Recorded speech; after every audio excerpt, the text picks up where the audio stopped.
Mood of the nation ಕಳೆದ 15-20 ವರ್ಷದಿಂದ ಮಾಡ್ತಾ ಇದ್ದಾರೆ. ಇಂಡಿಯಾ ಟುಡೇ ಸಂಸ್ಥೆಯಿಂದ ಮಾಡ್ತಿರ್ಬೇಕು ಅನ್ಸುತ್ತಲ್ಲ ಅದು. ಈಗ ಕಳೆದ 10 ವರ್ಷದಲ್ಲಿ ನೀವು ನೋಡಿದ್ರೆ ಮೋಸ್ಟ್ ಫೇವರೇಟ್ ಸಿಎಂ ಯುಪಿ ಆಗಿ ಏನು ಯುಪಿ ಯೋಗಿ ಆದಿತ್ಯನಾಥ್ ಅವರು ಬರ್ತಾ ಇದ್ದಾರೆ. ನಿಜವಾಗ್ಲೂನಾ ಯುಪಿ ಚೀಫ್ ಮಿನಿಸ್ಟರ್ ಅವರು ನಿಜವಾಗ್ಲೂ ಏನೋ ಬಹಳ ದೊಡ್ಡ ಕೆಲಸ ಮಾಡಿದಾರ ಅಥವಾ ರಾಷ್ಟ್ರ ಕಟ್ಟದಾಗ್ಲಿ ರಾಜ್ಯದಲ್ಲಿ ನಂಬರ್ 1 ಸ್ಥಾನ ಪಡೆಯೋಕೆ ಅವರು ಯೋಗ್ಯರಿದಾರ?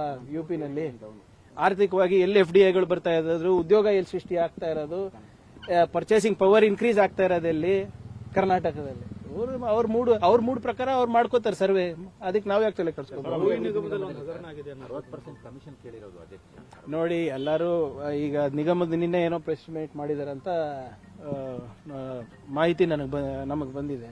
ಏನಿದ್ರು ಕೊಡ್ಲಿ, ದಾಖಲೆಗಳು ಕೊಡ್ಲಿ. ನಾವೇನ್ ಪಾರದರ್ಶಕವಾಗಿ ನಾವು ಇನ್ವೆಸ್ಟಿಗೇಷನ್ ಮಾಡ್ತೀವಲ್ಲ. ಹಿಂದೆ ಯಾವುದೇ ಆರೋಪದ ಬಗ್ಗೆ ಅವ್ರ ದಾಖಲೆಗಳು ಕೊಟ್ಟಾಗೆಲ್ಲ ನಾವು ಏನೋ ಎನ್ಕ್ವೈರಿ ಕಂಡಕ್ಟ್ ಮಾಡಿದೀವಿ. ಸುಮ್ಮನೆ ನಾವು ಹೇಳೋದ್ ಬಿಟ್ಟು ದಾಖಲೆಗಳು ಕೊಟ್ರೆ ವಿ ವಿಲ್ ಇನ್ವೆಸ್ಟಿಗೇಟ್. ಕೊಡ್ಲಿ, ಕೊಟ್ಟಾದ್ಮೇಲೆ ಏನಾದ್ರೂ ದಾಖಲೆಗಳನ್ನ ನಾವು ನೋಡ್ಕೊಂಡು ಇಲ್ಲ ವಾಟ್ ಎವರ್ ಇಟ್ ಈಸ್, ಅದು ಸ್ಟೇಜ್ಡ ಅನ್ಸ್ಟೇಜ್ಡ ಏನಿದೆ ಗೊತ್ತಾಗ್ಬೇಕಲ್ಲ ನಮಗೆ. ಅದೇ ಕೊಟ್ರೆ ತನಿಖೆ ಮಾಡ್ತೀವಿ, ಅದು ನಮ್ಮ ಜವಾಬ್ದಾರಿ ಅಲ್ಲ. ನೋಡಿ, ನಮ್ಮ ಸರ್ಕಾರ ಯಾವ್ದ್ರಿಂದಾನು ಓಡೋಗೋದಂತದ್ದು ಇಲ್ಲ.